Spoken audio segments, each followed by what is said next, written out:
What's up, you guys? Namakan here, bringing you my perspective on Undertaker is bringing us. And today we will be talking about Mario Party 1. Released for the Nintendo 64 in Japan on December 18th, 1998, and in the US on February 8th, 1999, this game became an overnight sensation. Within the first 2 months of its USA release, Mario Party became a top 5 most rented game. It was also the fourth best-selling game of 1999. It received praise from critics as the game was a first in terms of how the concept works. It also received praise for the music done by Yasunori Mitsuda, whose most famous work is Chrono Trigger, and also the multiplayer aspect was universally praised. Although it received criticism for its graphics, slow pacing, and the sheer amount of rage the game was designed. For a while, the first Mario Party game was the best-selling game in the franchise until Mario Party 8 came out, and it destroyed the sales due to the Wii's bigger install base compared to the N64 at the time.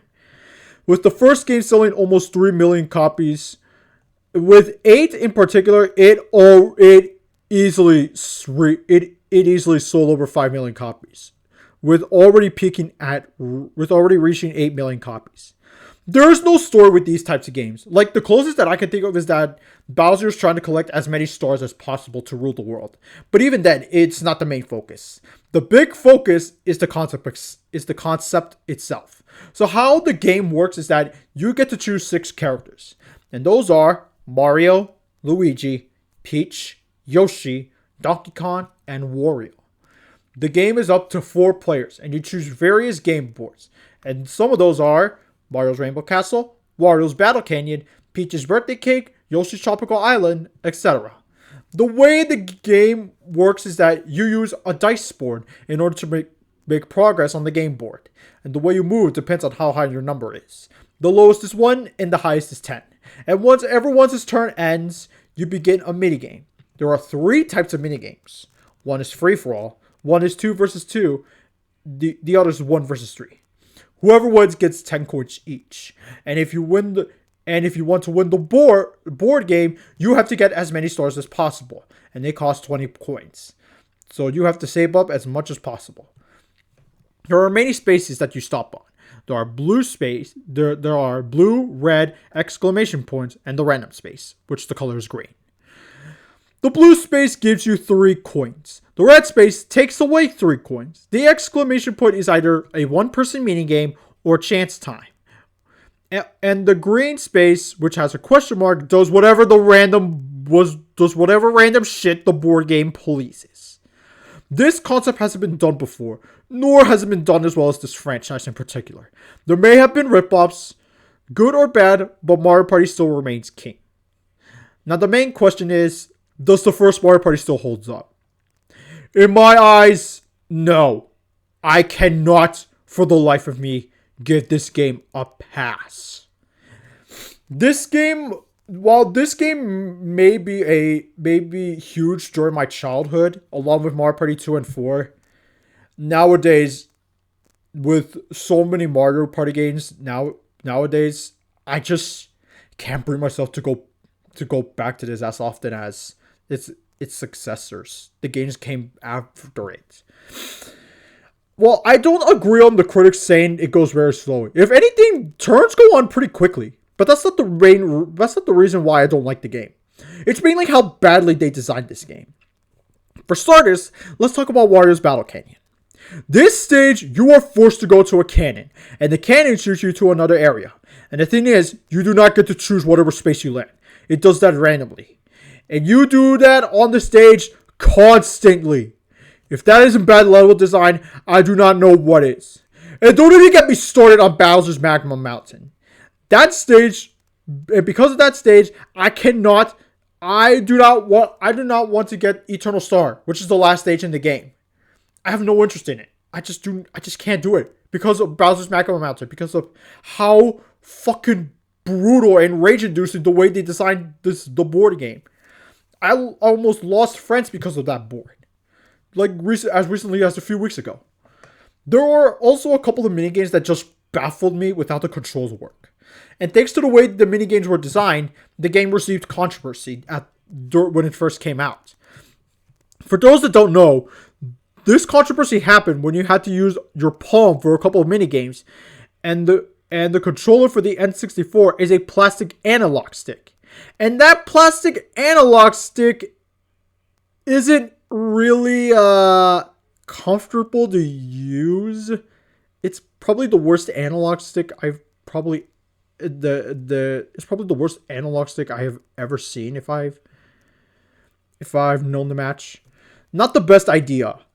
It's not the best idea to use your palm with that specific analog stick on the N64. Like, even though it gets more speed, it resulted in kids' palms getting severely bruised.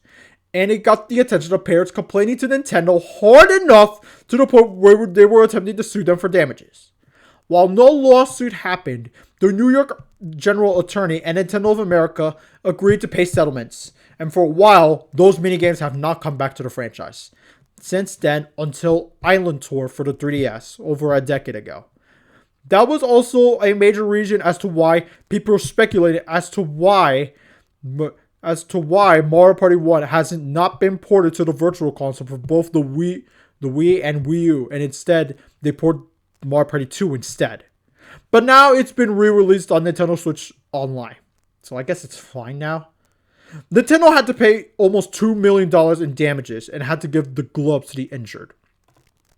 Another reason why I don't like this game is how rage-inducing this game is.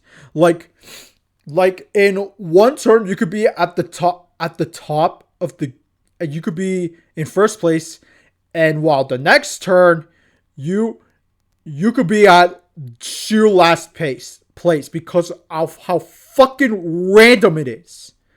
Yeah, I know that Mario Party at its core is sheer randomness, but this game takes it to the extreme. It is fucking brutal. Like, it's to the point where there's a reason why this game is known to for many people as losing so many friendships. But I don't. But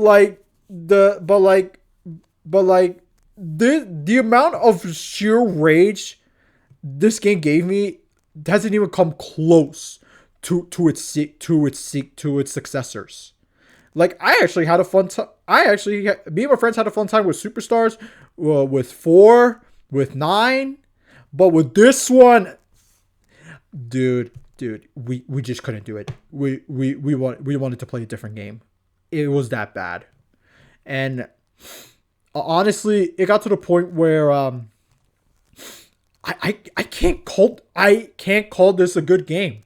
Like, I can't give this game a pass. Like, this is a bad game. Like, the only thing that the only saving grace for me for this game is the soundtrack. The music in this game is fantastic. It's probably the best. Out of all the Mario Party games for the N64, this is probably my favorite. Yeah, Mario Party 2 hasn't come close. I haven't played Mario Party. I haven't played Mario Party 3 yet, but I doubt the soundtrack will come close to this game. But otherwise, yeah, I'd avoid if you have played other Mario Party games. Unless you are curious as to how it started, I'd honestly don't recommend this game because of its sheer luck based. It is so unfair. It is rage inducing. The way they designed the mini games and the board games is just not. It's just baffling to me. Honestly, it's just absurd. Honestly, this game, for me, gets a 4 out of 10. Just for how unfair and rage-inducing this game is. And for my friends as well. It's just so bad. Honestly, if you have played Mario Party 1, and for those of you that grew up with it, do you still like it? Or do you now hate it? Let me know in the comments down below. Make sure to subscribe to my channel if you haven't. And if you want to, you can also follow my Instagram, Letterboxd, and Backlog down in the description down below. And you can join my entertainment Discord server if you want to. This is Namicon, and I'll see you next time.